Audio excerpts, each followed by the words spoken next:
Okay, this is started as well, so I guess we're live on air, and we can try to land in the subject. Okay. So so when are we officially on air? Like 3, 2, 1, go. Okay, guys. So see you again or hear you again. And in this podcast, we plan to talk about GPU versus CPU rendering. It's a hot topic recently. I don't know if it's causing the flame wars like Blender versus any other stuff like 3D Smiles. What 3D app are you using? Is the best? So it's similar CPU. What's better, CPU or GPU rendering right now? This GPU got very hot. A GPU can get really hot as well, so the cooling is also it's hot. It's an issue, Hot in more ways I than guess that's one. why this topic is quite hot, because it can melt hot. down. Someone get some cooling in here. Yeah. But yeah, and I guess where Marco lives is especially a burning issue, keeping your hardware cool. Oh yeah, because of the climate. Yep. Yeah. Sure. I live in Poland, so we have several cold months. Well, not anymore. Slowly, we are becoming tropical country as well, but on winter, I don't worry that I have my workstation turned on because it takes a lot of energy. Right? It's like 800 watts.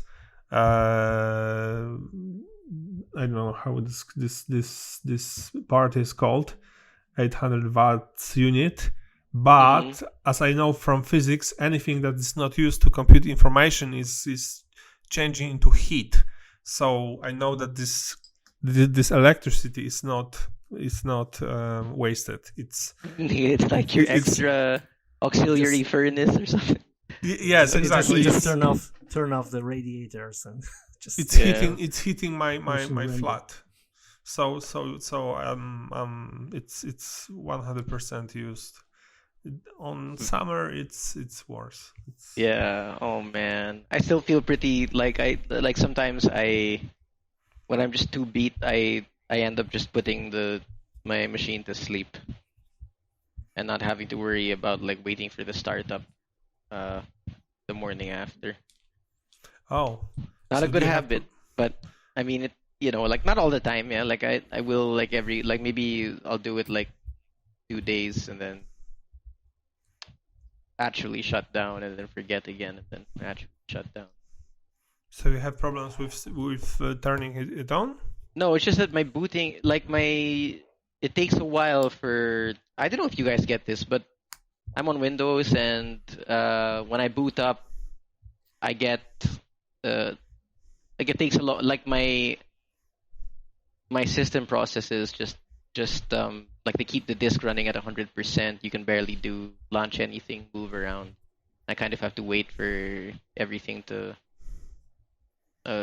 do whatever it's doing, I guess. But the main issue is system based. There's nothing that's running that I don't run anything on startup, so I don't allow anything to run on startup, but still like there's this whole something to do with like the services, like the Windows services. Like one thing I used to do was disable superfetch, but I found that like it kind of makes everything like it boots up faster, but it takes things much longer to load on average. So normally I just kind of like if I know I wake up early enough, I'll power it on, make a coffee, have a few smokes, and then by the time I'm done, like I'm ready to go. But yeah, generally it's a real pain. You guys don't experience that? Yeah, like you recently, to some extent, yeah. Yes. To some extent, and the recent, you're using Windows 10. Yeah. So Yeah, like the recent updates. Some recent updates gave me a lot of headache. Yeah. The system started behaving a little bit unpredictable. I've got some blue screens and sudden shutdown of the whole system, for example, once. Yes. But by the way, I have a friend who's editor, like video editor, and he said that he preferred his old setup at work when to edit, like I don't know what he used, like Final Cut or whatever, because the rendering of the video exporting took a while, and for him it was always an excuse to exit the building and have a smoke. And now he got better computer, newer version of Final Cut, and he cannot do this, and he was very unhappy with the upgrade. And all the editors from his company they could always say, why you're not working? Well, I'm waiting for this to render, right? And now it's not the case. He cannot go out. Yeah, that's important socially discussions with other people who are paradox smoking. Paradox of evolving technology. We do that all to make our lives easier, and it just makes our lives harder and more miserable at the same time. Yeah, but on the other side, I remember in my first job, we were sort of like a mini production house among other things, and then like the person in charge of editing out the final cut would be like, it was basically the work, like that was basically her work day. Like she just after the edits, I mean, she'd stay up, like she'd burn them, like the midnight oil to like really make sure everything gets done on time and renders as soon as possible. So but then like after that burst of like no sleep editing, like she just chills the rest, like the next day she'll just chill because like everything is just rendering on cue. No. And that's and neither of us had any idea about the awesome render farms that were available, like for After Effects, like GarageFarm.net. They render After Effects for sure. Yeah. So it depends if you want to look at the progress smoking, or you would like to have your video already. Yeah. What's more important, like those philosophical debates you can have within the span of like 10 minutes or so, or the mythological meantime, or staying productive. Meantime, like your spiritual productivity versus your career productivity. Yeah. Versus your video content productivity. The thing that we were speaking about, booting up the system and waiting for the thing to start, is also the one of the points where this GPU CPU dilemma is kind of hitting. I mean, the waiting for the render to start, like the pre-calculations, they are done a little bit differently most of the time, like using GPU or CPU. For example, like the CPUs having multi-threaded processes, you can just load as many cores active as you want. While if you have just one GPU, it's not that elastic. If you want to use it while rendering something out on your PC locally, it's might get overloaded. A little bit less responsive if you want to do anything. Yeah, no, for sure. Like GPU, you definitely be less able to kind of move around while things are rendering. But personally, like I don't think I've ever really been able to do much of anything when I'd render in CPU either. Like there's just really like, and I might be able to move my mouse around, but like generally I just kind of leave the machine to do its thing. It depends on the software. Like 3ds Max, I've seen somewhere or V-Ray. I think I've seen for V-Ray I've seen explanation one And for example, in 3ds Max, you can't work during rendering. There was some official explanation. But as you DJ said, that you have several cores in your computer, and because of that, you have several buckets. So GPU cards actually are very parallel, but I think the only render engine I tried was Octane, and it is not bucket it wasn't rendering with bucket. It was progressive rendering, where you just set the noise level or the number of samples. So I'm sure those CUDA cores parallelly computed the scene. It was just not visible as buckets. And as far as I know, the GPU cards are more parallel, much more than CPUs. They have a lot of these little cores which can make the calculations at the same time. Yeah, so yeah, maybe software and I think implementation of the thing somehow.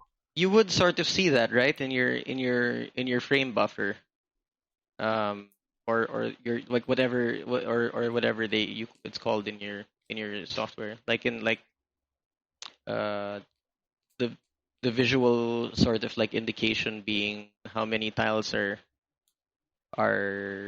being rendered at the same time versus like sequentially. You can sort of see that as the render is happening. I mean, in Octane, it's like viewer, unless you are rendering to, for example, Cinema 4D picture viewer. So it's just like V-Ray progressive image sampler. Yeah. So it's like the whole image starting off really noisy and then slowly. Exactly. Yeah, and that's a different. Yeah. So I mean, I think but that takes longer, right? Like I think the biggest advantage of a progressive render is that while it takes like slightly longer to compute, you can always stop the render at the moment you think it's acceptable, and then save the time that you would have spent waiting for the whole image to. Yeah, this is great. I mean, in Octane, I recently we rendered some scenes on farm, some comparisons of scene in various render engines, and I remember I had some limited time for rendering with Octane, and I knew that I can set like this, for example, like 3,000 samples, and it will reach that point, and I can just change it to 6,000, and it will start rendering from that point and until it reaches 6,000. So I knew that basically I will use the whole time I have for the best quality I can get. So this is unbiased approach, I guess, in contrary to biased ones, because it's just adding more and more information to the image, and there is no upper like cap for that. I don't know if this is and I can imagine that this is slower than buckets rendering, where, for example, in bias engine there is some kind of assumption from the start. I don't know how to explain it, but I can imagine why it's in general could be longer than buckets rendering. But I guess all those GPU engines, I don't know, is Cycles GPU bucket rendering, or is it you can set it up to be rendering with buckets or progressive. Yeah. So it's using both CPU and GPU. You can set it up. If you set it up that way, like a hybrid. You can set it up, hybrid or CPU only or GPU only. It depends on your hardware setup and the setup of Blender and Cycles. That's cool. Actually, I'm not even really too sure. Like, I never really looked it up, so shame on me. But like the whole hybrid idea, it's I don't know if that sort of addresses the virtual RAM problem.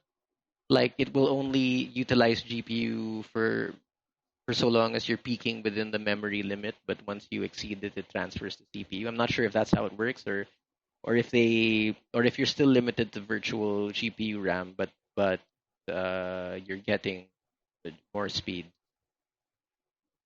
But yeah, I don't know. Don't suppose any of you guys like you would you know?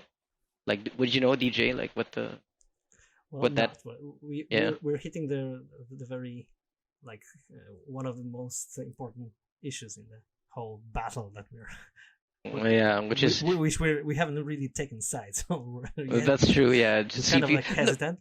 But okay, so like But I mean, haven't checked it, I don't think that for it's really a milliseconds. yeah. Although I wouldn't say like I wouldn't really call it like a like an I don't think of it as an either or thing. Like I think that the idea is for the GPU and the CPU to work together. I mean, like if you were building a rig, like I wouldn't recommend anyone not to kind of like invest in getting a good, like I wouldn't like get a super awesome card in graphics card in favor of and like uh I wouldn't favor the card. I try to kind of get an equally good card and processor if I were, like kind of shopping for a new setup. But I think that one thing that like in terms of like I think maybe the reason GPU rendering is becoming such a hot topic is because of like real time rendering. I mean, well, like we were talking about Unreal's like Unreal 5 a few episodes ago or an episode ago, and I think that that's kind of what it's centered around. And also, besides like you kind of uh I guess most people, I don't know, like maybe a lot of the younger generation of of or like a lot of the communities you see, the prominent communities are online or in the game development community, for example. And if you're a 3D artist that's centered around game development, like you probably have a workstation that also doubles as your game station, right? Which means you have to have a decent GPU. Yes, but this is what we were talking about with DJB before the recording. That what's the primary market of GPU cards? Because you can complain that GPU cards are not good enough for rendering because, for example, they don't have enough RAM. So in case of some heavy scenes with a lot of geometry or heavy textures, you can have problems with rendering. But is it really your problem of the designer of these cards, because they were not designed for 3D rendering of professional graphics in some studios. They were rendered, at least these which we were talking about so far, they were designed for gamers, for computer games mostly. Right. The computer games in the first place, speeded, yes, like computer games make this revolution of GPU, faster and stronger GPUs possible. They were that was the engine behind it, and even the looks of these cards, like they are at first they were just like boards of micro chips and whatnot, and then they started to look like some cool toys for boys. And this is the primer. We're getting into the controversial thing that we can kind of like branch off, like the gamer gear design. That's a topic that's there seems to be like one venue where it's going. I don't know if you get this impression, like some kind of like design trends in the look of everything that's made for gamers. Yeah, that like specific look chairs. Right now that some people love and others hate. So yeah, I think you hate it more as you mature as a person and you get older. Wait, what are we talking about? Like the game aesthetic, you mean? Like the Yeah, and the GPUs get this kind of like look, but I mean some of them inspired. Like the actual card, like the aesthetic of the cards, like everything looks like this, like cybernetic Alienware. Yeah, some of them look great. like Titan cards, they look great. Oh wow. They don't look like a cheap design of a fast thing. But that's funny. Like other company like providing gear for people using digital equipment, like the app. Apple is a kind of like the icon of selling stuff, like digital stuff with the design of things. Like, and this is a completely like different aesthetics, and it's appealing to the masses. I guess with it's the like iPhones and stuff like that. And then you got these whole gamer aesthetics, which is super different. I guess on one hand, it's like like you have this whole like cyberpunky like mech, but then on the other hand, you've got like Apple, I guess, and like it's kind of, I mean, like I guess some people could also think that like the whole Apple design is a little, I don't know, like pretentious and it's like over. But I mean, like it's one or the other, I guess. But I don't know, like if somebody like decides to make cards that look like they come from some steampunk environment, oh man, like I'm totally like in. This is like some kind of or cards which looks like a mixture of a technology and a living thing. Like there's like pumping brain somewhere there. Like that'd be awesome. So but what I meant is that, for example, you can use GPU for deep learning of artificial intelligence. You can use GPUs for mining cryptocurrencies. And for example, the best example of the approach of NVIDIA towards these other branches or other activities which can use GPU cards was that crisis when cryptocurrencies miners bought the whole supply of man. Yes, and basically they were on all levels. They were NVIDIA tried to block them from buying them and to leave them for computer games players. So it was obvious that these cards are designed, and this group of people is their market, and this is all designed for them. So you shouldn't be so much, like cranky or disappointed that these cards are not really working so well as a render for I don't know 3ds Max scenes rendering or whatever, because they were not designed for you in the first place. So I don't know if there are products, maybe Titan cards would you say that they are designed for sure. There's a lot of confusion, like when people are searching for gear advice, when they're buying GPUs. I've seen a lot of questions like, should I buy the super expensive, I don't know, Quadro series, which were like the special series like Quadro were generally designed for like CAD computation, I think, and people like doing a lot of CAD design and stuff like that, precision in the viewport and stuff like that. They need these kind of features, and these really don't benefit you as much when you're just rendering 3D imagery. So like people but how would it tend to benefit overpay, you? Buying the Quadro cards instead of just a few cheaper gaming cards, which will speed up the rendering a lot. So, and I guess like I mean I think it boils down to the virtual RAM ceiling you have, right? I mean, and then that's kind of the same as the it boils down to that. So then it kind of translates into scene complexity. And I was gonna say that like the more, I mean, it's always best practice to sort of divide your scene into chunks anyway. Like you would like have a foreground, midground, background pass, for example, like, or something similar, so that you can sort of render elements separately and then just composite them together. Use holdouts or like other passes to kind of get rid of the more complicated things. Yeah, so I mean, some kind of levels of detail. Yeah, so if you could do that, like if if you're going to do that anyway, then that's sort of a point for GPU, since you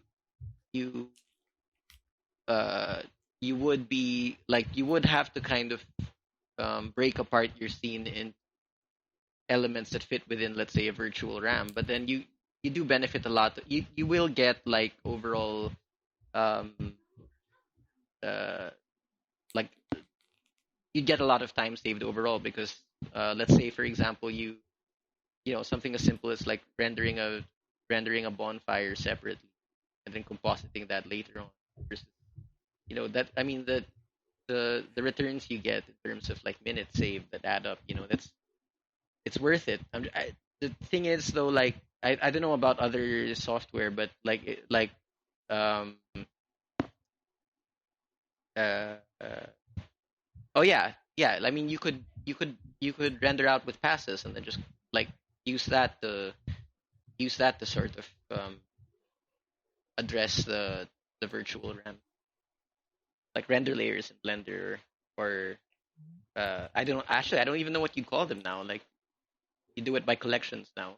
I don't think they're called Yeah. render layers, but anyway, yeah. I mean, the principle still AOVs. applies. There are I thousands guess. of names. Yeah, I don't know. Actually, AOVs. I know the term, but like I wouldn't know exactly what they do.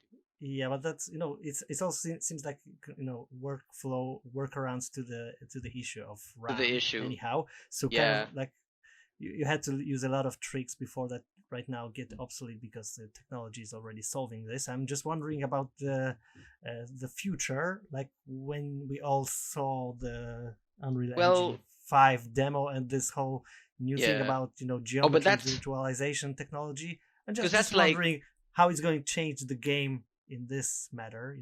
Will well, it be? honestly, I mean, I don't know, like real time, because like so there's real time and then there's ray tracing for real time, right? And then Mhm.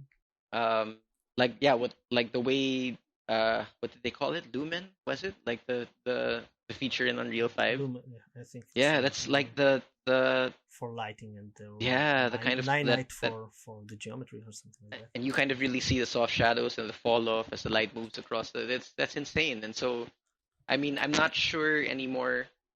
uh I think the difference now is that for sure things are going to be much more intuitive. Like, you would be approaching, like, I'm guessing, like, you could, because you would, you're if you work in a real time engine that's sophisticated enough, you'd only be concerning yourself with the beauty pass. You wouldn't even really have to break things apart into other passes anymore, because uh like, you're not actually um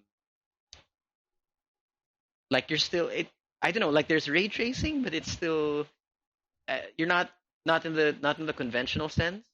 So render time is less of a problem, and so, but you lose a lot of like added control from render passes. But then again, you might not really need them anymore, because you can make your color corrections, add tints and everything like that in real time, see yeah, it happen, and and but then maybe. Mhm. I'm not sure, because I mean the first thing is that I think it could export render passes, that real time rendering. The first thing, and the second thing is that usually, I mean, very often the person who makes the post production is not the one who makes the animation or rendering.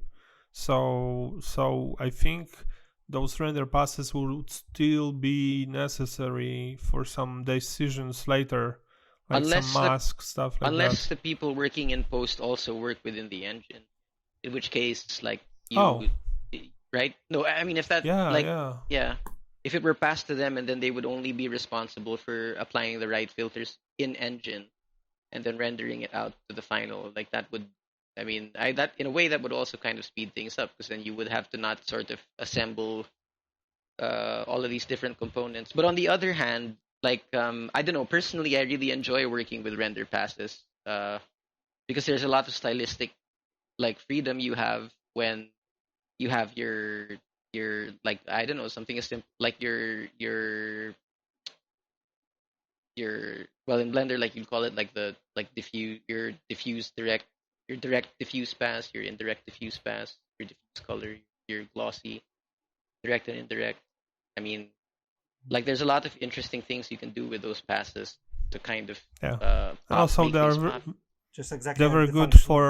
for inspecting the quality of the render. You can see, Debugging. for example, on which pass the noise appears and stuff like that. Yeah, that's true. But And then with rasterization I mean, if we're talking about real time, like real time versus, I think so I think we're kind of moving away from CPU versus GPU into like real time versus traditional in this I case. just And I just wanted to say one thing. This is digression, but we oh yeah, started to talk about render passes, and I worked and still work as on GarageFrom.net as a support member. uh-huh, Marco, you too. And uh-huh, one of the things which is so, I mean, this is tough. It's like every program has its own name for AOVs or render passes. There are render passes, yeah. render elements, Yeah, AOVs, render layers. And okay, so this is the one thing that at some point I remembered how the AOVs are called in every piece of software. Because if I didn't remember, then I couldn't talk with the customer because there would be like huge confusion. yeah, But in some cases, it's flipped, like in Modo or Maya. I think in Modo, render elements and render layers are exactly opposite to what from Maya, I think, or from V-Ray or 3ds Max. And I remember yeah. at some point I was thinking, can somebody come up with some Some universal, like, universal naming yeah, for that? I mean, you don't Yeah, have to try the to be whole original. yeah. the whole 3D industry needs standards, open standards. I There think. was Yeah, a so time so when I I had started. like I had like these pinned tabs of like every manual of like the software we supported, like pages from like just out of like common questions and stuff. Like there would be I you'd have to started to kind use of AOVs because I thought, okay, so this is like the common denominator. But uh-huh. then there were some users of some software which were these guys were not so much professional to know that that word, which I also didn't know before I started to work in as a support guy in Cloud Farm. I knew render passes or whatever from V-Ray, and Yeah. it also didn't work. So yeah, it would be cool if somebody we could we don't have to invent for every application a new cool name of this feature, please. Yeah.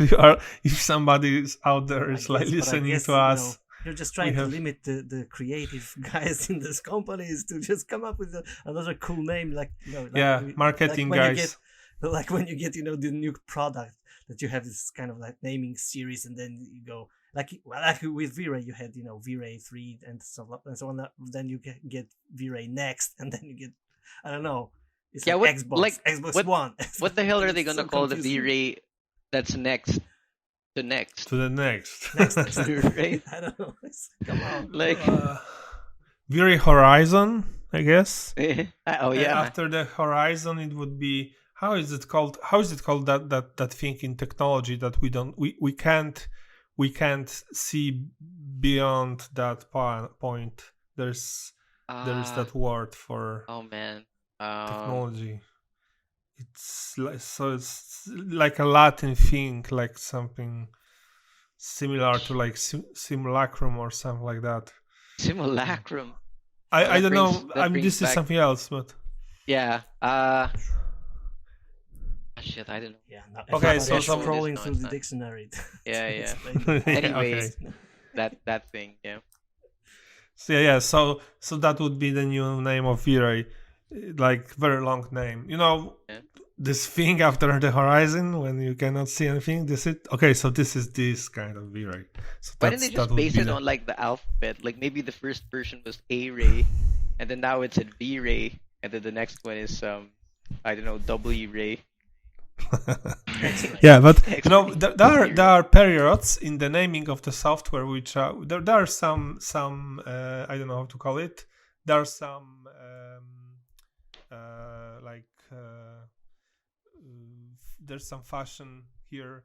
For example, uh, at some point all the software like Photoshop, they started to be named like Photoshop CS, Photoshop GD, after years of naming them with numbers, and then again they went back to the numbers, or they went back to the year of the release. There are Yeah. It's like hip hop, old Goddamn. school, new school. Makes you wonder how many meetings they had discussing what it was, like how many hours it took them to figure out. Which, like, is it gonna be Photoshop 2020? Or Photoshop 8 or like, G. yeah. Or maybe finally they will just call it Photo Mall, not shop. Photo Mall. But Oh, I yeah. guess it was And not then- shop as a, and then shop photo, like a I don't know. workshop, yeah. Photo Bazaar. Yeah. Photo Yeah. Factory. Now it's Photo Mall. I mean, I recently watched the video on YouTube, all the Adobe products in 10 minutes, and it looked like they went through all of them. Some of them are obsolete. By the way, there's some cool stuff I didn't know that exists actually, and at the end they showed all the icons of these programs in like in one place as a table, and it looked like a periodic table of some Of elements. yeah DCC exactly. element. Yeah. It was Yeah. almost as big as Wow. as the real one. But that shows, that Adobe is still, despite the whole subscription model, they are innovating. I mean, buying out the innovative Yeah. products on Yeah. the market. Or No, at but least I mean that's sort of the like a logarithmic. yeah. It's kind of crazy. Like I don't know if you guys have ever messed around with Adobe Dimension, but it's supposed to be like I guess that's their 3D DCC. Yeah, I guess I'm it not was sure how- introduced There are the several moment ones when I left. close to that. Yeah. One is I will tell you, one creates 3D models of people and I think other stuff as well. I even at some point wrote it down, and it's called I wrote it down, and Adobe Fuse, and there is Oh. also Adobe something that it's like a very simple 3D application. Like you can take some models and you can change textures, color, stuff like that. It's for people who are completely not 3D Yeah. artists, but let's say they have a meeting, they want to show some variations. There is some bridges to 3D, like in Yeah. everything, like But it's like- funny because sort After of like Effects as well. yeah. But it's funny because on a more sophisticated level, if you can call it that, also that's sort of where real time is finding itself now, right? Like you the main advantage being like in previs, you could kind of because like you don't really like there like you don't have to worry about waiting like you don't have to really factor in render time, and because you can kind of see everything, like you could play everything back from the viewport as it would look rendered, and maybe the only hit you'd see is like the FPS, like depending on your GPU, right? Like it'd probably but you could turn off a few settings, like you could turn off like real time ray tracing, and then just but you'd still have enough detail to kind of sell an idea like at a very sophisticated level. Like you don't have to just start off with a few sketches or whatever, like, or you don't have to photo bash, and then like you can actually be like working with this in previs for anything. Like if you're dealing with a client and you need like a like to put together a quick idea, like you could do that with real time rendering and some assets if that's all it took. So the sort of the culture of like usability and like having a low uh like a low entry level, like it that looks like it's going that's what's going to be like the trend anyway, right? Like There's I some mean, yeah, but right now there are some workarounds. Like for example, there is this recently there was a release program called Colorway. So basically, there are other programs like that. So basically, you make a one render, for example, using that plugin, but then you put the image into the software and you change textures and colors without re-rendering. There were some programs like that. What? No way, Yeah, really? but it was It's Colorway. even It's years ago. Autodesk, yeah. Yes, but years ago there was some such a stuff. But now I recently just heard also about the colorway thing. So this is like So this is to basically make it possible to play around with the design, like make many options, but without re-rendering those I don't know pair of boots 1,000 times. It was specifically targeted for like product designers, I think. Yes, but I remember there were programs like that like several years ago already.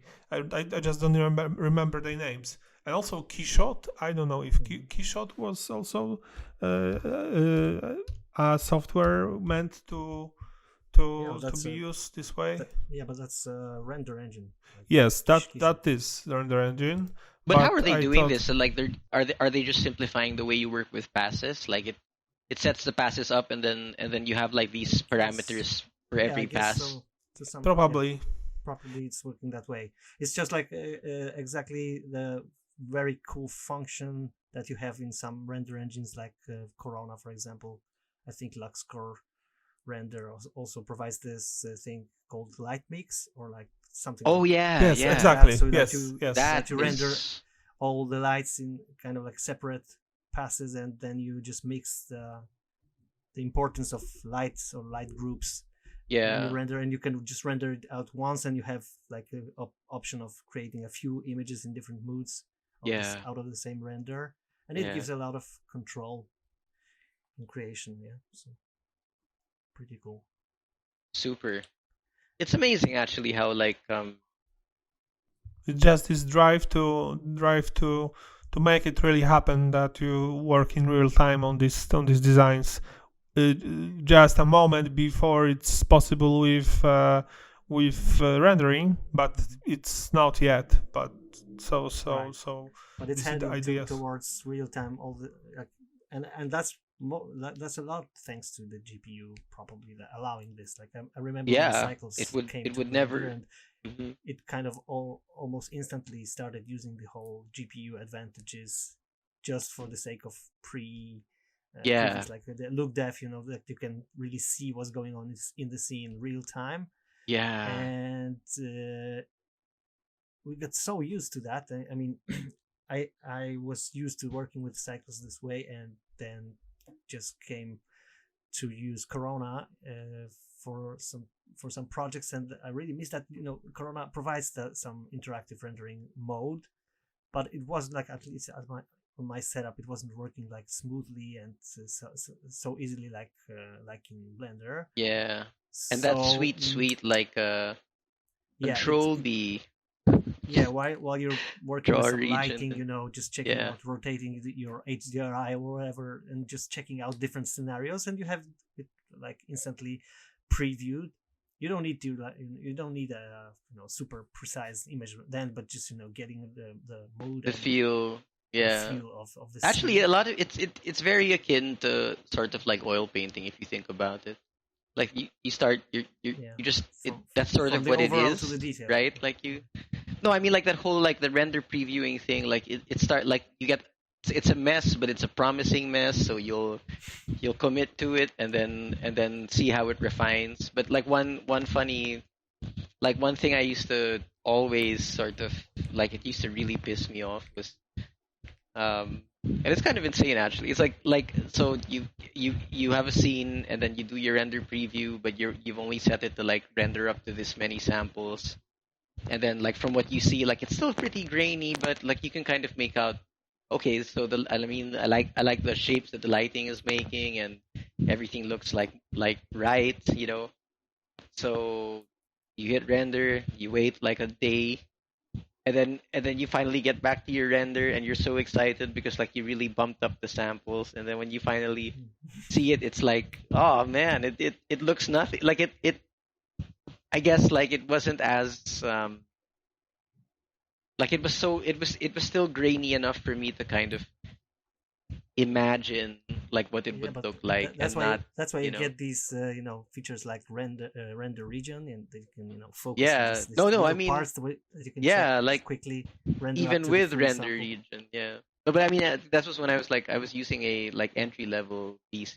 Like it really wasn't meant for 3D a while back. Oh yeah, But that brings me back to like one of my first animations that I made for a client, and I was rendering out a building and just some camera movement around the building, this kind of animation, and it was pretty heavy on geometry because you had the whole setup around the building, the trees and stuff, and I was yeah, using some kind of laptop that really it was pushing it to the limits, and I remember pulling my hair out, yeah, just optimizing the scene that you can render, yeah. produce at least some Oh, images, and then or this, wait overnight while it was rendering so long.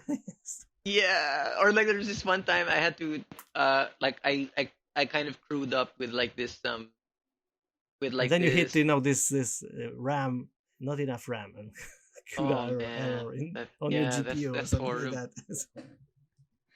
I remember once like I had to, it, we had this project and then it was like it was a motion graphic sequence, but at some point in the sequence there had to be like a 3D render of like a newspaper with, pages, or a magazine, like it was for like a magazine company, and the pages had to be flipping. So like, but no one had like any sleep for days, and then uh like, so we were finishing it up, and then like I was waiting for the render to finish so I could start doing post, and then when I saw the renders, like the pages were upside down. Like I mapped the, like my planes had the my like my planes had the pages mapped to them upside down, and it was horrible. It was like the worst feeling in the world. Like I was just like I really thought I was gonna be able to finally get sleep. But yeah, I think like it's crazy, right? You think about it, like we're kind of nearing a point where sort of, I'm sure, like I'm sure like a decade from now, people are, or maybe not a decade, but like soon enough, people are gonna be like, what? Like you were working on, like these images without actually knowing what they would look like in the. I mean, it's very counterintuitive if you think about it.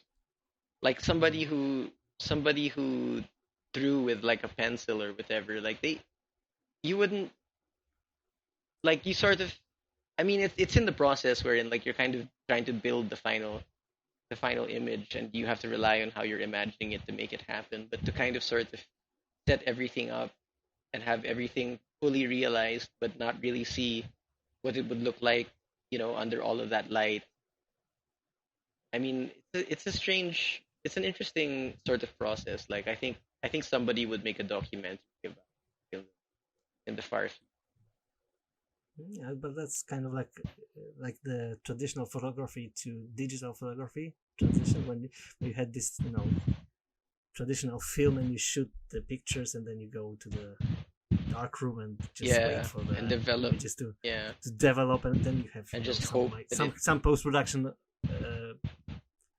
possibilities there as well, so you can influence the development process. But yeah, it was kind of like this magical, like waiting Yeah, for these buckets to appear on the render engine.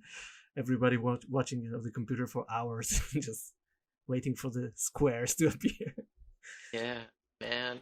I I wonder guess, if like the how many hipsters from hours did you spend? 2045 would be playing with older versions of Blender or something, and be like, no, no, I just really want. I like the And unpredictability or something. I'm just wondering if it's kind of measurable somehow. How many hours of your life did you spend watching the screen, waiting for the render to appear? Just Yeah, to have some measure of it. Probably that would You yeah, be came a up with lot of some time. stuff to do. Like this is part of your workflow, like watching tutorials or something like that, so you don't lose the time. But Yeah.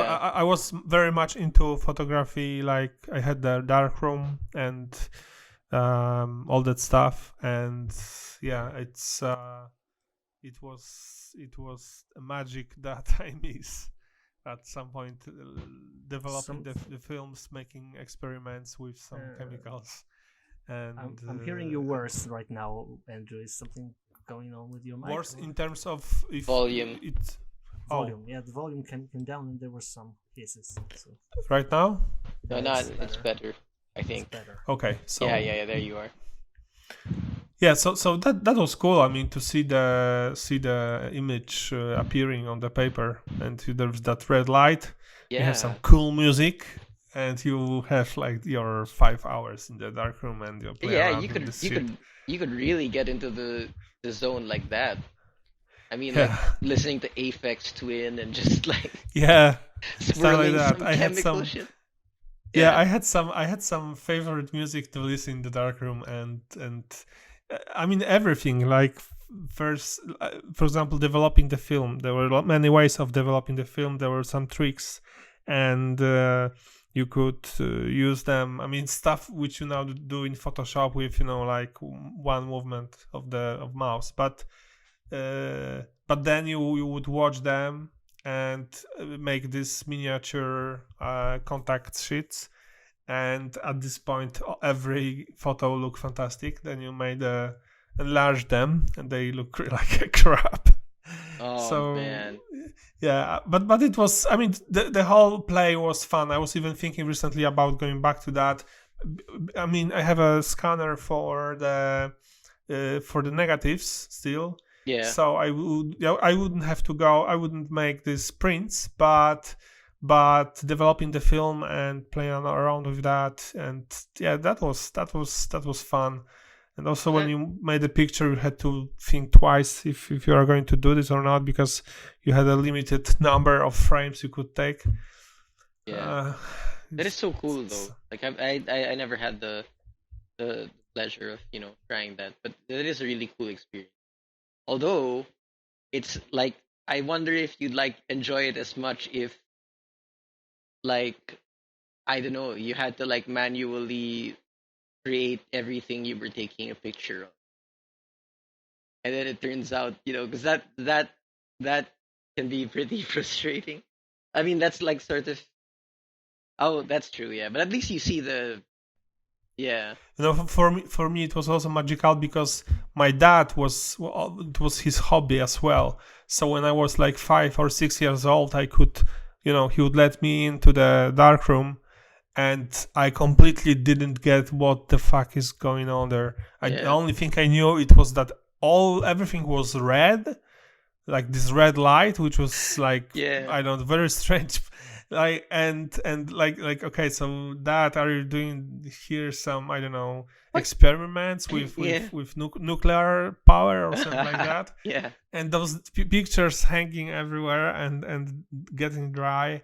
Or And you think yeah, he's it like was some kind of cult leader, some secret. It was very strange. So Yeah. maybe that's why I Oh. also went into that, because I wanted to feel again, like that, like this kid. Oh, that's really cool, so, man. Like that's a cool. It's cool you got to experience.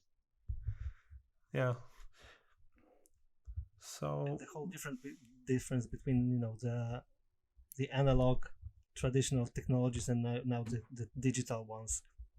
It's kind of like funny because when you listen to photographers, they are all striving to get the perfect photo somehow. Like the struggle with the technology with digital photography, it was to get the perfect photo, and the struggle for 3D artists is kind of like the opposite, getting the imperfections and getting trying to get the grain. For example, like the traditional photography had this natural grain because of the process of the chemicals that are involved and stuff. It's just naturally behaving like that. It's 100% analog. So actually, I was thinking about making such filters, because I think this is possible in Photoshop to change the digital photo into a photo which has exactly the grain of some film.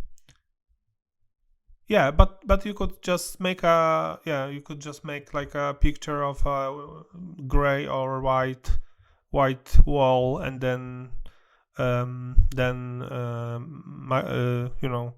make it bigger, and then with the right layer, like opacity, I don't know how it's called, like mixturing, blending mode, you could make it into looking like it has this grain. I remember that the films which had a very high sensitivity, they had a very strong grain. Yeah. So I can hear some noise, and I don't know which of you guys have noise. Like DJ, I can hear you much more silent now, and there's some noise.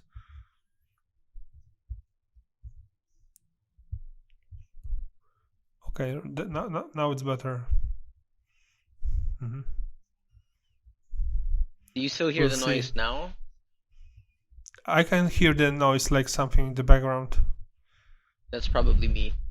It's probably my fan, but I was gonna edit that out anyway.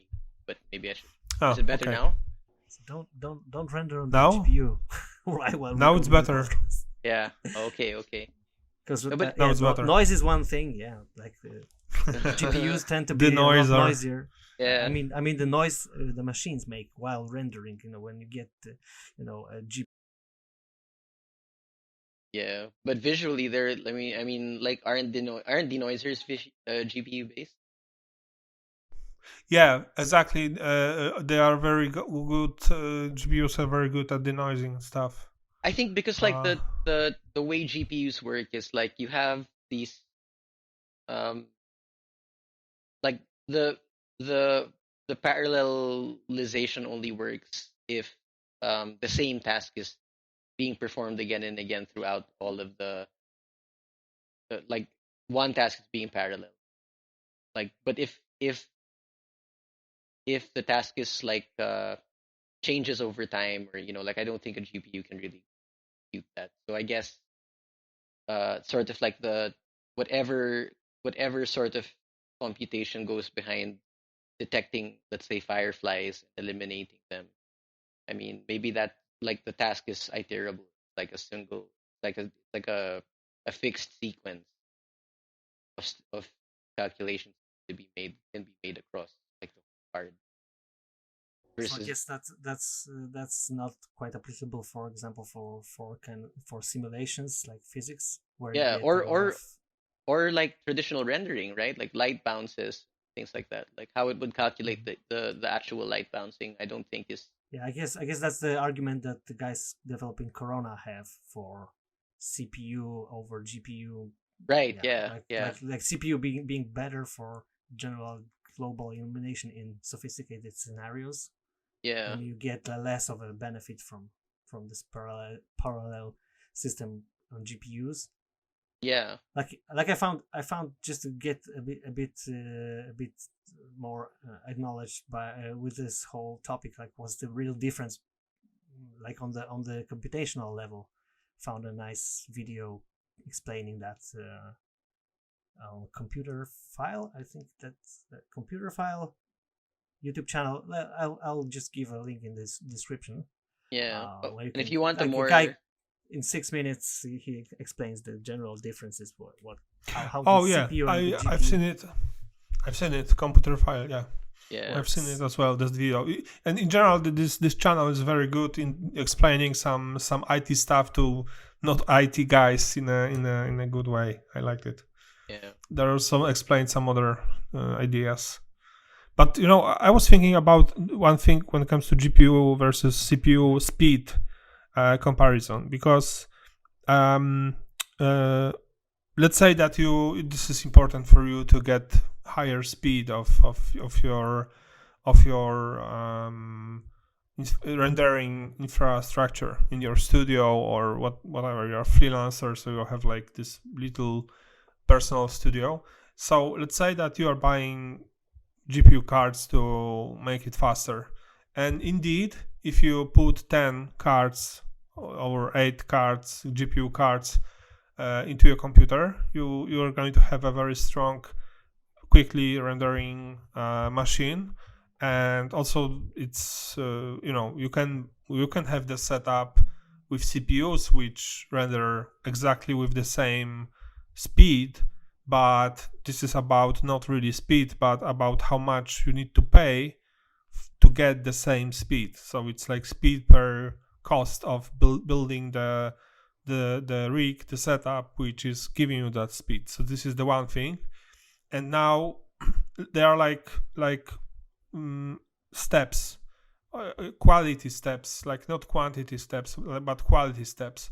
At first, with like 10 GPU cards on board, you can have a very strong workstation, and you can work, run tests, do some smaller renders, and you can run the final production render.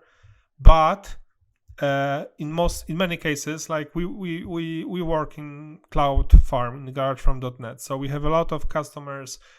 Some of them have render farms in house, but they are not enough to render everything. Some of them don't have render farms, they only have more or less powerful workstations, so they use our services to render some big projects in time as fast as possible. And now if you have that workstation with 10 GPU cards and you can say, okay, this is the faster rig than CPU, but you have a very big production to do, this is not enough. This is not going to be enough. And finally, you are going to look for cloud farm.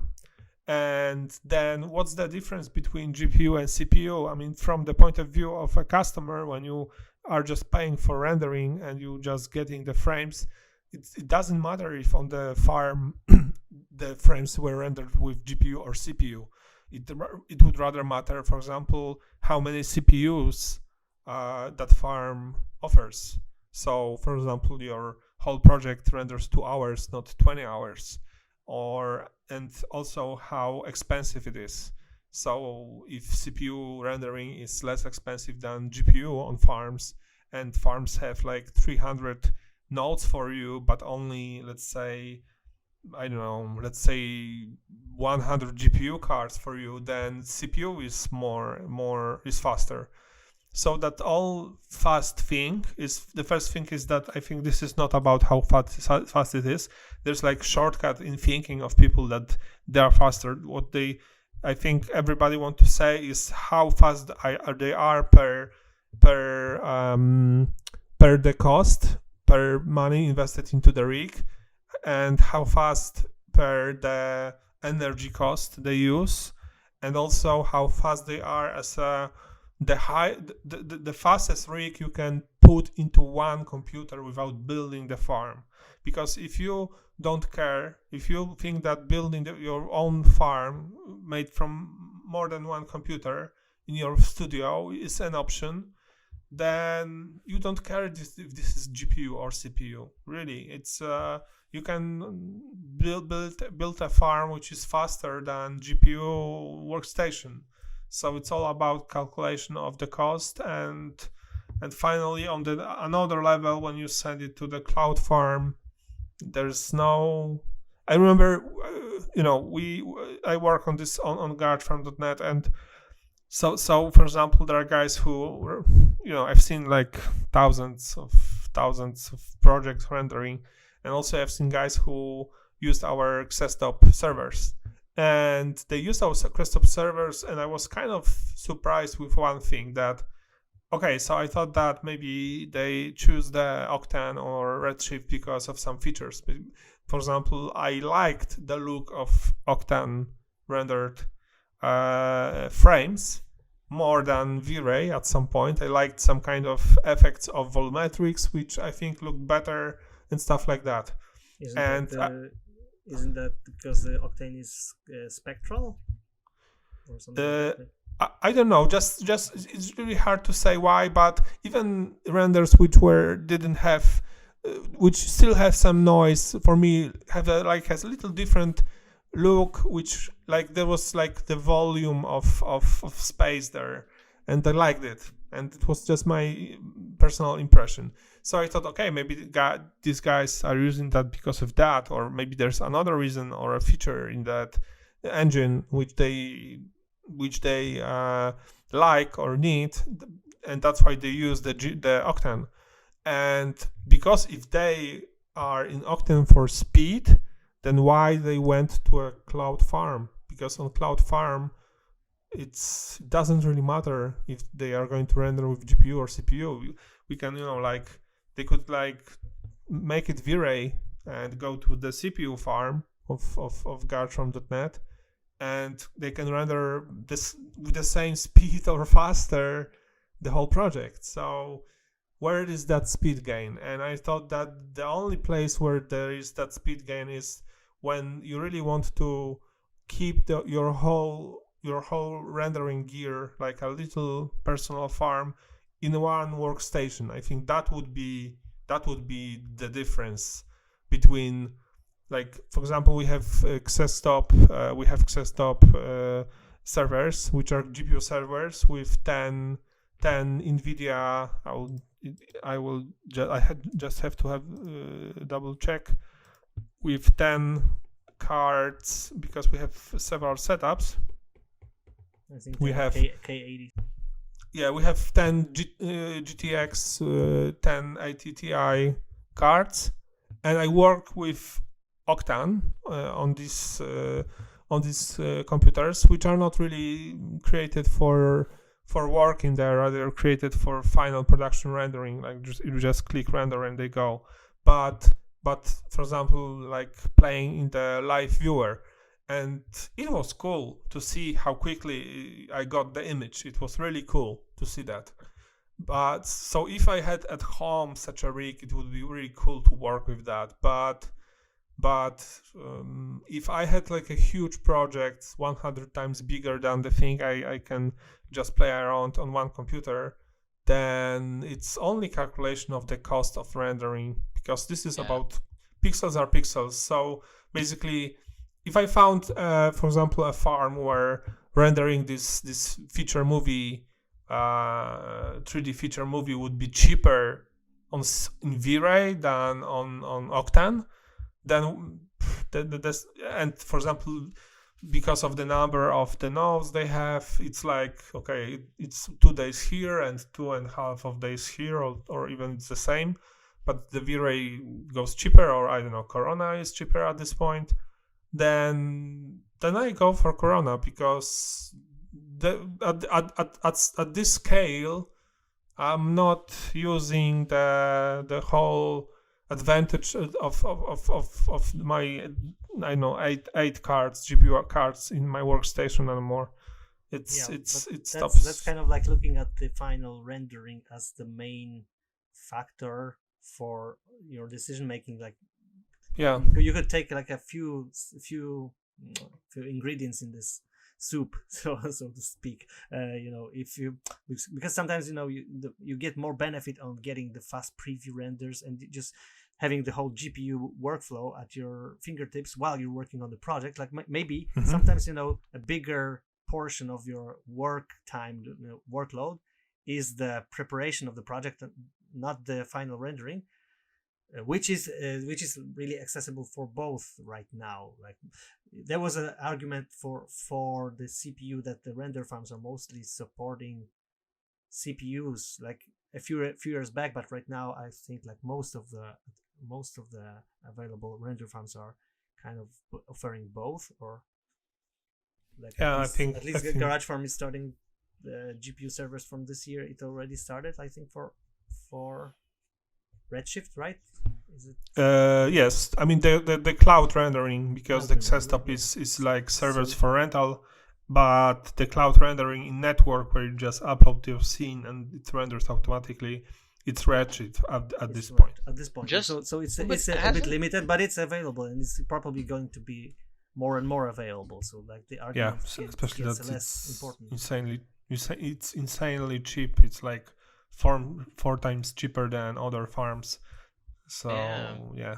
What about like wasn't support for like Cycles GPU officially implemented already? Like I remember seeing something, or maybe I'm wrong.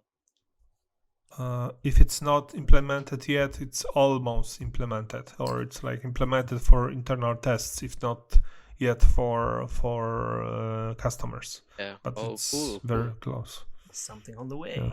Yeah. Yeah. So it's going to be Redshift and probably FStorm as well. And yeah, so at this point it doesn't matter where is your speed when I go to the render farm and I render my Corona animation faster. It's only speed per cost or stuff like that, or if you are after a certain look. And that was the thing that was really I was really curious about, and I asked on several forums. I asked about, are you choosing some GPU like Redshift renderer because it renders images with some different visual quality? And nobody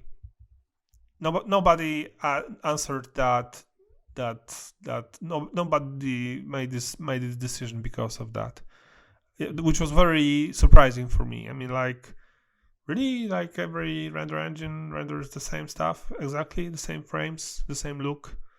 It's that's probably not the case, but yeah, there are some differences. Definitely, there are differences because of the algorithms used. So it's not like 100% the same result, but and you can see that when you see people doing benchmarks and you get slight differences in the look, in the feel of the light, and well, that's an interesting debate. Like I've seen now a group of Blender enthusiasts on the forums on Facebook, and generally like creating a small movement to push the Corona developers to get Corona working more integrated with Blender. Like there's an option for using Corona with Blender, but it's quite clunky. You have to use not the latest version and stuff like that. So you have to have workarounds and really work with a standalone, not a plugin integration. So you have to like kind of export with a open source plugin and then use a Corona standalone for rendering. So it's not that convenient. And what the argument that they were giving was that you get the look of Corona, because it's really convenient to work with. It's getting, at least for interior design, interior visualization, it's getting that Corona look. It's kind of like a photographical approach to work with a render engine, and it has that quality. And they kind of like, though they were so Blender enthusiastic, they were kind of saying that Corona is just better than Cycles somehow. Though when I researched, I've seen like really good images created with Cycles, but I kind of like lean towards that opinion that you have to like work your ass off to get this kind of look, like this kind of GI in Cycles, that you get like almost out of the box with Corona. So that's more comparable to Luxor render in Blender world. So probably that's due to the way they handle global illumination, and Cycles is doing that a little bit differently. I remember it was years ago, and there was some forums. There was some guy who, like a young guy, young Wolfie, and he said, like, okay, so this, there was some critics going over some image, and he said, well, this is mental ray and this and that, and some very advanced guy said, yeah, of course you can distinguish between V-Ray and mental ray render. Oh, yes, sure. And I was like, yes, you can. Before post-production, I could see the difference in the renders. They had some, especially for example, mental ray. It had some some specific grain and specific tint if you just use the default options, and it had some specific quality when it comes to the sharpness and stuff like that. So I could see that, and finally a lot of guys went to V-Ray, despite officially everybody was saying it doesn't matter, it can be Metal Ray or V-Ray, because after applying the post-production it was really not possible to see the difference. But yeah, officially everybody would say that there's no difference, but there was a huge migration from V-Ray from Mental Ray to V-Ray, then from V-Ray to but I guess like looking at the Corona. development of most render engine, it's kind of like, I think it's heading towards that uncanny valley, thing, this frontier where you simply these lines are going to get blurrier. Just it's kind of like whether you're using, I don't know, Nikon or Canon camera. They are a little bit different. The lenses are a bit different, but this is just a camera at the end. Yeah, but I mean, the camera itself doesn't really make the difference. I mean, lenses would make bigger difference, but lenses are also produced by like third-party companies. But in the analog photography times, there were also the film that you're using, and this is still and film films had influence over the look of the image, like black and white. I remember there was Ilford, which was it was very high quality but also very expensive, and they were Czech films, FOMA, like black and white photography, and they had lower quality and a little different look. So in this case, there was a difference. Like it's like using a different brush, let's say, something like that. Right, but in the end, I think like in the end, the tool is just a tool. So I've seen people using such different render engines doing great stuff with it while you master the tool. It's kind of like It's kind of like with the guitar players, for example. I'm a guitar player myself, and when I listen to like a really good guitar player can pick up a really shitty guitar, and he will do magic with it, even if it's just a piece of crap, and the poor guitar player, even if he gets the best guitar, you'll still hear that he's a poor guitar player anyway. So it kind of gets, but then again, while I recall myself learning with poor guitars at first and then getting something better, it's you can feel the boost. So like the tool is starting to help you, not to be an obstacle, and that sometimes is the case with the 3D tools. Yeah, because you have to fight I over remember the tool.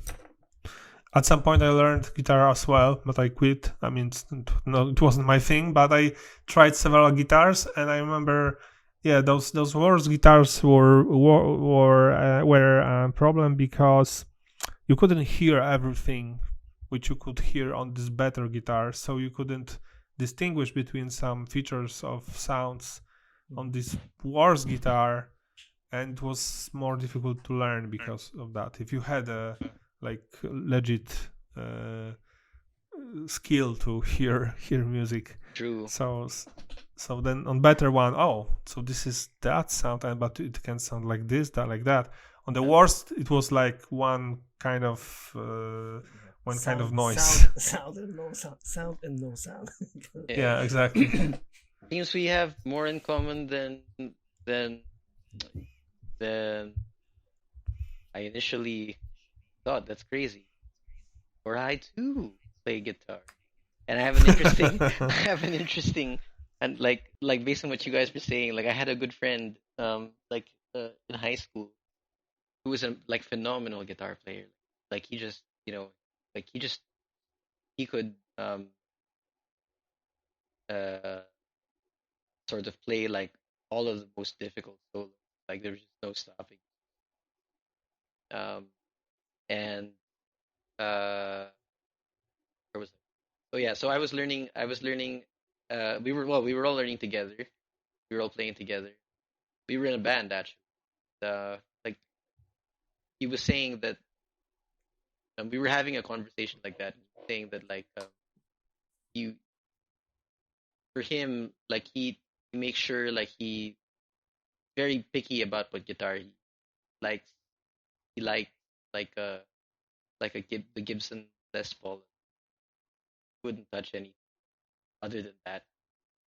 He'd practice that, and then uh, my argument was I always thought it would be better to practice on a like I had a really shitty guitar and then I had like a slightly better, but the shitty one had like the action was super the strings were very elevated, like it was difficult to press, but I'd practice my scales on that guitar, and I'd find that when I finally like picked up the better one, or even borrowed like my friend's like really nice like guitar, like you'd really kind of feel like your fingers were flying because you're used to dealing with like hard to press, So I don't know. It's an interesting like how that translates into 3D. I suppose is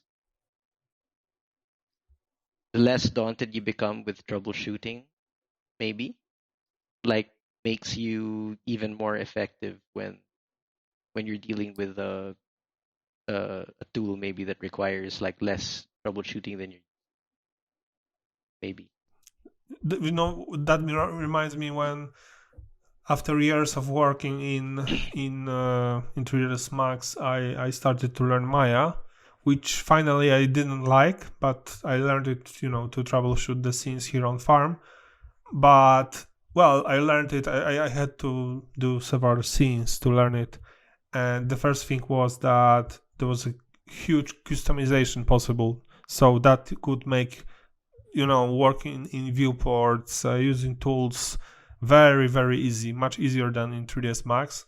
And the second thing is that I really cannot recall which options were that, but in 3ds Max there were some, it's like being able to talk only with one language, and you are not aware of some difficulties in this language, or you're not aware that this language has some workarounds and stuff like that. And then you learn another language and something that I don't know, it needs the whole sentence in Polish you can say with one word in English or in German for sure. So like some ideas. So yeah, so when I started to learn Maya, I realized how many completely fucked up workflows are in 3ds Max, and I got used to them. It was just invisible for me. Shots fired. Yeah. But customization was answer. Jumping from Blender to 3ds Max also, I was astonished by some. But customization was the answer finally. I mean, right now I'm learning Cinema 4D. I like it a lot. I like I like this idea of which in 3ds Max was very primitive. That idea of the list of your objects and tags, all kinds of tags and stuff like that. I love it, and also many other options. And and I'm learning it, and to make it really easy to work, there needs to be an option to customize. So, and you can just cut your tool to your needs, and then it's fine. So yeah, I don't know from what it was a digression. Sidetracked as usual. Yeah. That's the whole podcast magic. Yeah. No, but that was sidetrack. I'd say Cinema 4D. Like I was able to play around with Cinema 4D for some time also, and yeah, I gotta say it's a very nice like. It has a very nice Yes. workflow too. The strange thing is that I have in Cinema 4D, I have an impression that I have every tool very close to me, like one click, one reach, and everything is like put everything is put on the screen. Yeah, the In UI 3ds is really Max, it's good. like, oh Jesus, it's like Yeah, somewhere yeah. there. It's Scrolling the really it's menus. super Yeah, that's visible, right? Like you know you can Yeah. tell by the icon like what it does, and like okay, Yeah, yeah, you can go through all the options very quickly in yeah. Cinema 4D. You will not miss anything I think if you my just go through the options. In 3ds Max, you can just not. I mean, it's hard to. yeah, I think like my only beef with 3ds Max at the time, and this was years ago, was like I found modeling to be kind of uh not as um not as streamlined, doing like poly to poly models of like organic modeling, for example. And what I used to do was there was this program called Silo. I don't know if you guys have ever seen that, but there was this program just dedicated to mesh modeling called Silo, and it had really nice like modeling tools. And then when I How is it discovered spelled? like SILO, like a resource silo. But I know they stopped developing it for some time. But yeah, like you open it and then like you really just load in a mesh and model. But then when I rediscovered Blender during the 2.7 series, like I found that you got all of the tools that you got in Silo, and then you got that cursor functionality once you got the hang of it, like being able to. I mean, back then, just being able to kind of pin the cursor to uh like you were making a character with buttons on his shirt, and you needed to pin the button from like the zero origin to the top of his shirt, and just that act of like uh pinning the cursor there with a click and then just snapping the object to the cursor, like that's what really sold it for me, because a lot of the time like it would require like set like many clicks to enable snapping and whatnot, and then move it and have it snap, versus just like, I don't know, four keystrokes, three keystrokes at the time. Anyway, sorry. So now I kind of led us astray again. But it was a Oh, good cool. it was a good program though. I mean, I would say that, and I guess like C4D. I'm sure C4D now has like much more sophisticated modeling. It's been a while since I checked. I haven't modeled yet anything in C4D. It was all about animation and rendering. I need to check on it. I mean, the work in viewports was quite. I have an impression that 3ds Max had better options in viewports, and also the way the shading which you could choose and the clearness of those meshes, if working working quality. But I'm sure I haven't yet checked all the options in Cinema 4D, so it's not my final judgment. Oh, But yeah, cool. wasn't Modo be meant to be like this silo thing? I remember when it appeared, it was just there was like a need for Oh hard yeah, surface modeling tool, because all that stuff got old, very old, like 3ds Max, Maya, yeah. and it's I'm not sure if it didn't start from being just I think it did. modeling I think it. I software. Yeah, remember it. Yeah, but it was a modeling I tool. just I don't know. Like I guess I started out like I discovered it only here. I only ever really messed with the interface when Mike was training me on like like on the different you know software. But Mike is our technical manager in yeah, Antker from .NET. yeah, stuff He Mike. he he taught us all software. Yeah, Like when I started learning 3D, knew 3ds Max, and I knew that I will never know Lightwave model, Maya, C4D, Terragen.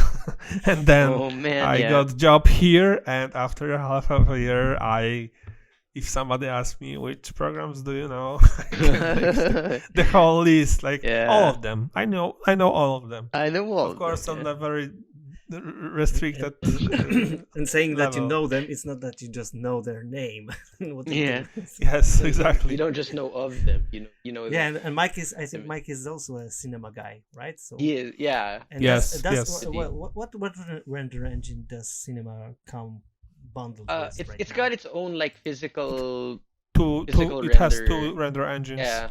One is physical, and the second one is like, I don't know, integrated or something like that. I don't know. Yeah, Kind of similar to so- Scanline, right? Like the But physical is technology, more. and then yeah.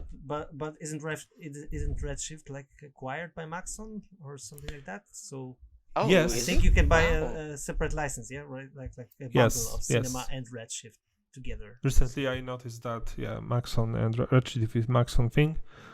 But you also have for cinema. You have also Corona, V-Ray. Yeah, I've seen Fabio Balvelli using Corona for cinema 4D, and Redshift being the thing like connected with by Maxon company, and so one thing I can say is that not all Blender users know it, but I've seen like Redshift is also prepared for Blender, like officially. Ooh. It's like in the works. I've seen like an alpha demo of this on YouTube or something like that. You can Google this yourself and see. It's pretty nice. Yeah. So That's good. That's the Maxon bought Redshift, not Autodesk. right. Some Because competition is it's- always good. And I've seen Yeah. like also Arnold is prepared for Blender. Oh, Just a little sneak. I had no idea. news. It's there's a plugin. It seems to be almost released for a few months now, but hopefully someday it will see the light of day. And Like because it seems officially, advanced. or is it like somebody ported it? Like I think it's, I don't know how much how official is that, but it seems like legitly Yeah. developed, like, Just like- integrated with Blender. So it's remember how like Chaos Group, like the Blender, the port to Blender was made by an individual, I think, outside of Chaos Group, and then they and then took him then in. they hired. Yeah. Then they hired him. Right, but Pretty neat. just wanted to plug in some hints for Blender users that the market is kind of like Yeah. broadening. super cool. I think that's all good for the benefit of all, because also migration between softwares, and it's easier when you get some knowledge of different options. And Yeah.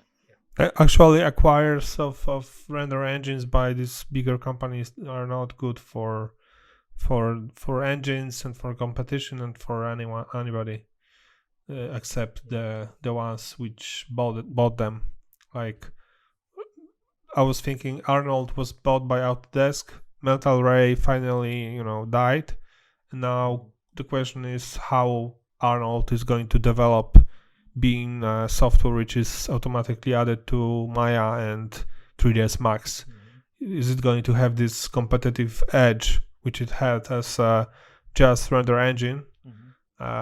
Because Mental Ray got killed by that finally. It was very similar to V-Ray, and at some point it had some very cool features. Like I remember there were some architectural materials as a presets when I started learning that. So it had all the possibilities to be a V-Ray, and it wasn't. It was abandoned because there was no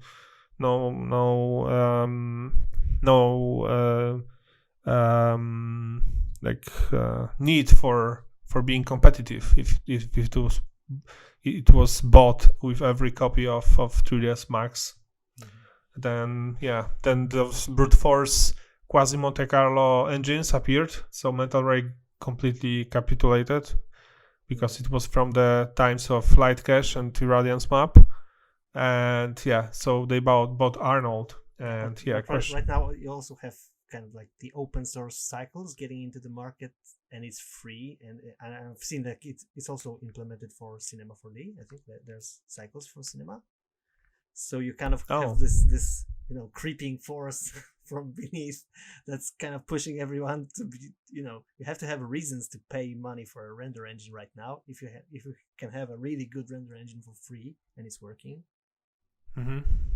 So I think that on the other side is driving things in the right direction, so that software development just gets the incentive to go further and further. Yeah. GPU or CPU, both. So, I think in the end, like if we needed to bring that back around, we can. I don't know, what can we conclude? I still I'm thinking think about one both are thing that equally. I remember the times when Nvidia got so hot on the GPU market, and there was this fight between AMD and Intel, kind of like for the lead on the CPU market. There was a time when everyone kind of like announced almost the death of AMD, where when Intel processors Really? just got faster and faster, and it seemed like AMD was kind of like lagging behind. But now the hate's all on Intel, isn't it? Like, yeah, like, because and Intel then dropped AMD the ball.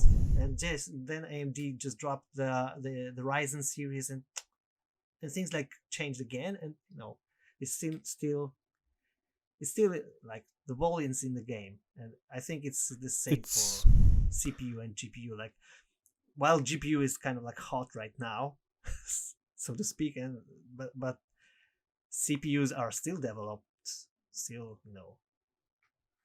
yeah. So No, even and in the hardware it's itself, not as if like even in something as simple as like if like going back to the real time conversation, it's not like the CPU is obsolete, because of real time rendering. Like, far from it. Like, it's not like you couldn't really mess around with a real time. Like you would still need your CPU, for you to be able to like perform your with your like with creating whatever it is you're creating within, for example, Unreal, and within, for example, Blender, where you probably make your assets transfer or anything else, right? So it's not like you would like. I don't think there has ever been a situation wherein it's one or the like where like you would have to like toss, like you could ignore the CPU completely, right? So I think that on a scale of a single workstation, it's about how quick you get the look that tells you something. So maybe GPU is better at this point. But in that regard, when it comes to the production of your whole project, which is going to be rendered, not for sure, not only on your workstation, for example, on in-house render farm or on cloud render farm, then it's about like speed per dollar, and because it's rendered on many computers anyway, so it's about the cost of rendering of one frame. And so in this case, I don't know, maybe CPU is better. It's also hard to compare, because these are two different engines usually. We recently made some comparison of some render engines, of some speed, and it was so obvious that I set up the scene for Octane, somebody other for Corona, somebody other for V-Ray, and you can set the scene to render very long if you want. And on the other hand, you can set it to render shorter. It's very much about the settings, the skills, the intention, what you want to get from that. It was very difficult to compare the scenes, the render engines speed, because there was finally you would have to get the same quality, right? Render with all those render engines, you would have to render the image of the same quality, and it was only possible to assess the quality by subjective opinion of somebody who look at this. I don't know, you could, I don't know, some noise analysis, run some program which would analyze the amount of noise. Maybe that would be the objective comparison of the renders, so you have the same quality and then you see what was faster. But it was different. They even look different in some way. The shaders, the lighting worked a little different, despite it was exactly the same scene, exactly the same shape of the source of light. So it was difficult to compare. But finally, I think that's on the scale of the whole project and rendering, like a big thing. It's about how much does it cost to render something, and in the case of working on the project, this is the speed thing. So this is where I think the GPUs can be really better than CPUs, like this quick preview and working on the design in real time. So I guess if we want to land it, we can just because we are already half an hour and a half in. So maybe let's hear from our audience. Maybe there are some kind of like 3D future prophets out there, or just CPU or GPU fanboys. Let's just encourage the flame war in the comments. So guys, you have a strong or not so strong opinion about CPU versus GPU rendering, or maybe what in your experience, like what have you had a better experience? That's a more pacifistic way of so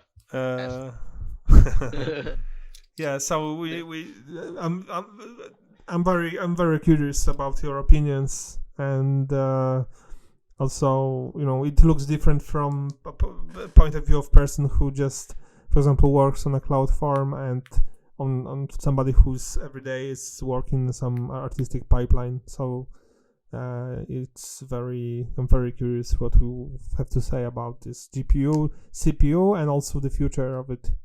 What do you think is going to happen soon or later with these two hardware types in CG? Yeah, so let us know what you think. I think at this point we can call it a day or a night, at least for us. Like, it's evening over there, right? No, it's not. What time is it? It's afternoon. Here it's afternoon. Oh, okay, late okay. afternoon. Well, we'll just call it then. So okay. So yeah. Call it. Thanks for Yeah.